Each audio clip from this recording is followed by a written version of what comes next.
Croatia, Your Excellency, President Grabar Kitarovic, Mr. Jakov Kitarovic, distinguished guests, Kolinda. Is kushmorosh tamhin mar uktron na herin 15 fója ara rev uktron na Croatia. Fója ara roed heim agus rev dar céile de herin agus þá hess ar mynd desio fe agamun cojas ata an idar o'r do mwynter y cilwr. Cojas nítar agus a gair nítar gomór leis yn Croatia wydd agus cojas ata cyrma person da gomer on cwrt a hogus féinir yn crot cyrfion o hyn. Your Excellency, it is with the greatest pleasure that I welcome you, President Grabar Kitarovic, and all of the Croatian delegation to Ireland. I'm delighted to have this occasion to celebrate the friendship that unites our two peoples, a friendship that your visit acknowledges and deepens, and a friendship which Sabina and I experienced at first hand in your beautiful country in early June 2013. It was our very first state visit after my election as President of Ireland, and it took place at a time when Croatia was getting ready to become the 28th member state of the European Union. And I so recall the atmosphere of excitement and optimism that surrounded this historic event, an event which coincided with the last day of Ireland's presidency of the Council of the European Union. Your visit now comes at a time, President Grabar Kitarovic, when the European Union is facing the exit of a member.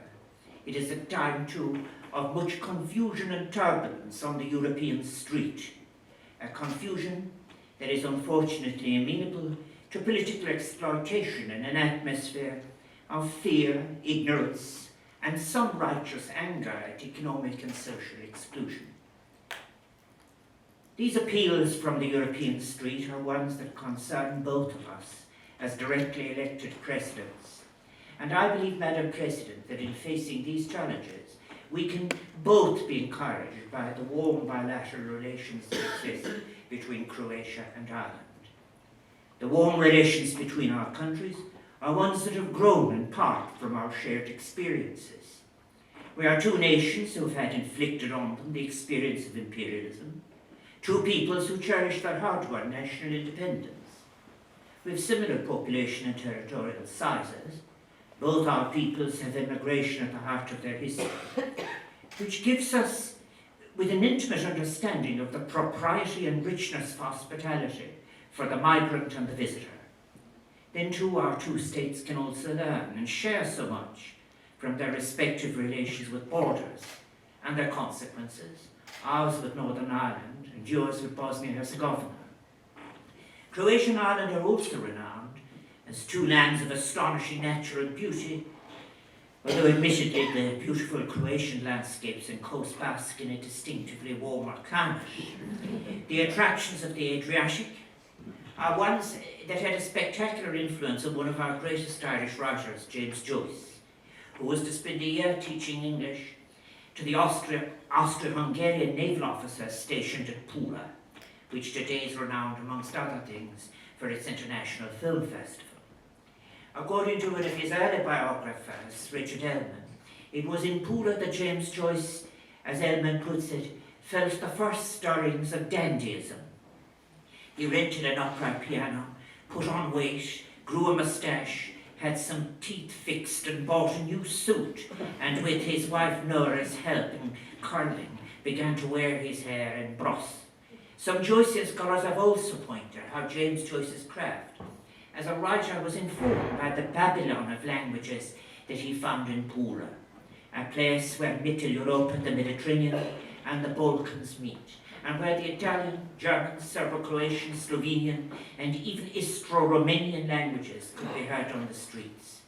And during my state visit to Croatia in 2013, I also had the opportunity of recalling the memory of another Irishman, Laval Nugent, who in the 19th century left his native county Westmeath in Ireland and became a field marshal in the Austrian army.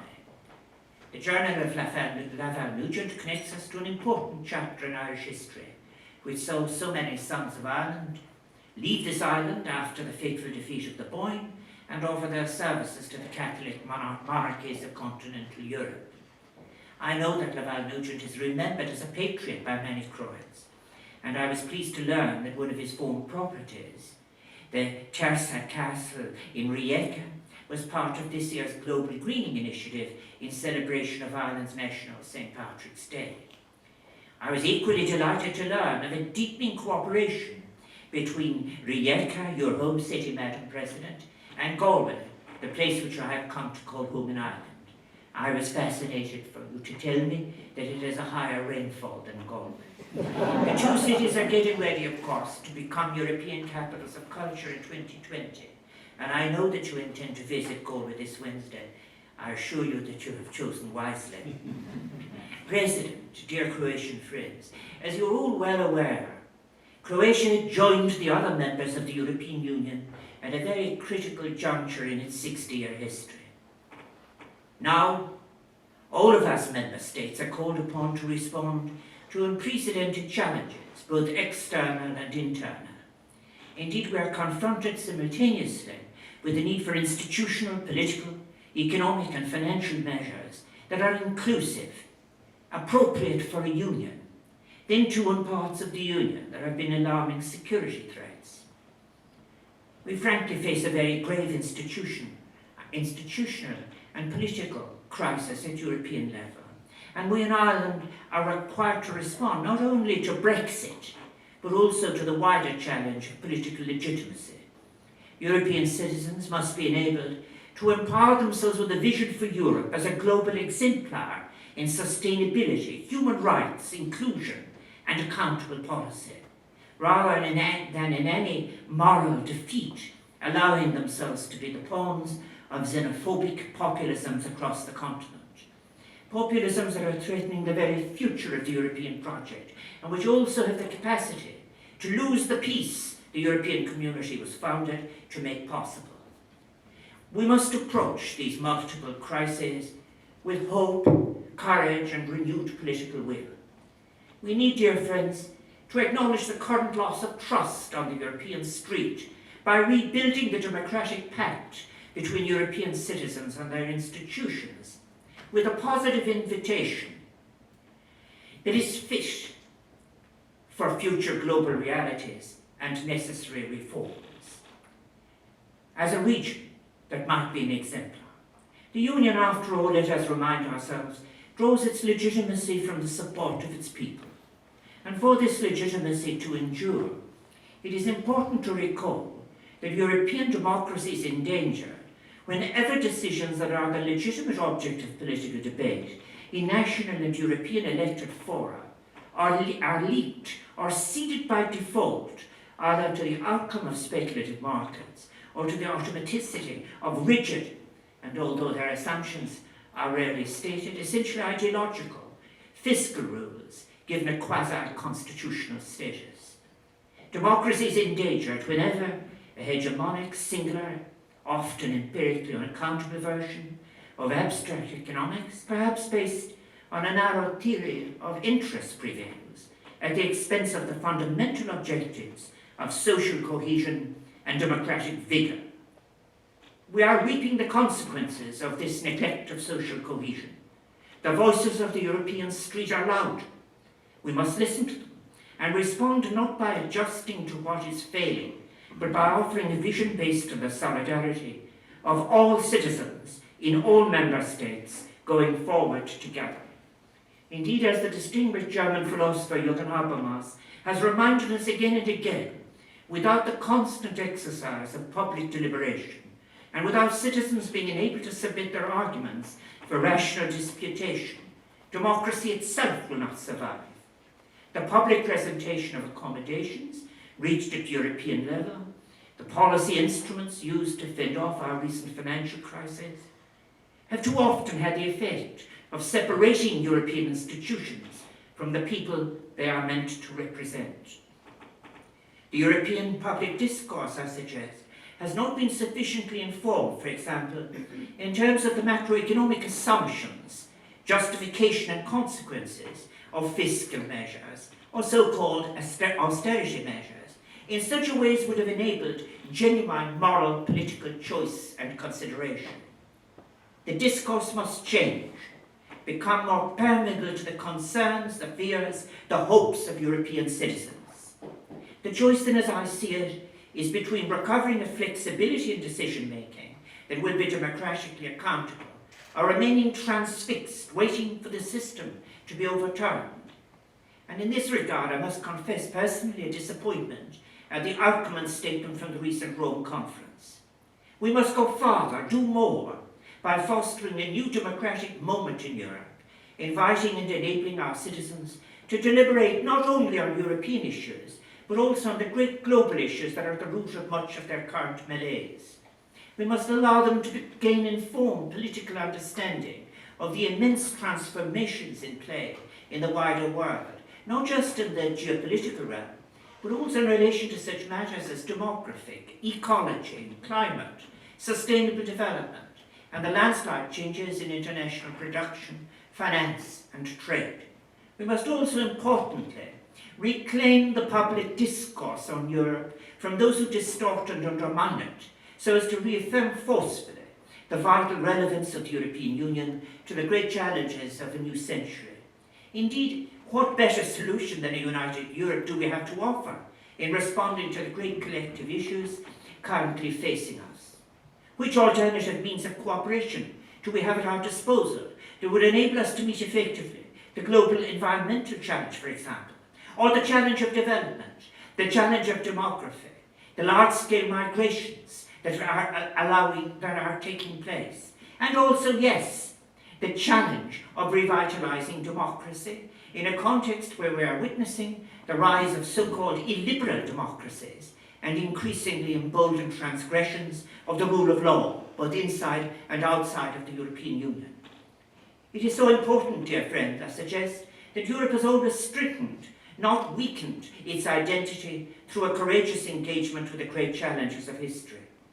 This is a lesson particularly worth recalling as Europeans are challenged today to respond in accordance to their founding values to the needs of thousands of migrants and refugees who are fleeing to their territory. Can our collective answers to them be predicated upon restrictions of the rule of law, or an encroachment of the human rights and core liberties proclaimed in our treaties? We should never forget or even neglect, be it only temporarily, the values that are at the very heart of the European project. Values that were invoked after a nadir had been reached in terms of atrocity and violation of human dignity in so many settings of detention in Europe. The founders of Europe recognized both the fragility and the fundamental value of the concept of human dignity. They understood the crucial importance of having shared institutions of peaceful cooperation. These are, of course, values that are acutely understood by the people of Croatia, for whom the memory of a fratricidal war is a fresh one, as it is indeed for us on this island. We will face the challenge of remembering actions that are not now and indeed never were defensible. The framework and the values offered by the European Union are important then not only in that they have served and continue to serve to strengthen our respective journeys towards peace and reconciliation, but also because they are at a deep level propitious to what I've often called ethical remembering, or what the French philosopher Paul Ricoeur has called narrative hospitality, that includes too the practicing and holding of a critical perspective on one's own national narratives, as well as an openness to the memories, the stories, the grievances of the other, the neighbour, the enemy of yesterday, the partner in new possibilities, and the friend of today. This is a key, an immensely valuable historical and ethical key, which must serve to attach us all very firmly to that great enterprise that is the project of unification in peace and sustainable prosperity that is of the European continent. It is a great project. It is a project to be consolidated, not unravelled, and it is also, as we all know very well, an unfinished project. All of us in the European Union are grateful to be able to rely on you, President Grabar Kitarovic, and on the Croatian government and on the Croatian people as goodwill ambassadors for your former sister republics within the Yugoslav Federation, whose peoples are today awaiting to share in the promise of peace, stability and prosperity that is offered by the Union. We are, Madam President, at a moment when a new departure is required in our European Union. But it is also time when a new departure is possible. We can together breathe new life in the European vision, and in doing so, we will also be saving a model of cooperation and cohesion on which the peoples of other continents have placed their gaze, and a model on which Croatia's neighbours from the Western Balkans have placed their hopes. May I now invite you all distinguished guests to stand and join in a toast to the good health of the President of the Republic of Croatia, Mrs. Grabar Kitarovic, to the happiness and prosperity of the people of the Republic of Croatia, and to the enduring friendship between our two nations. Barbanach Isloch.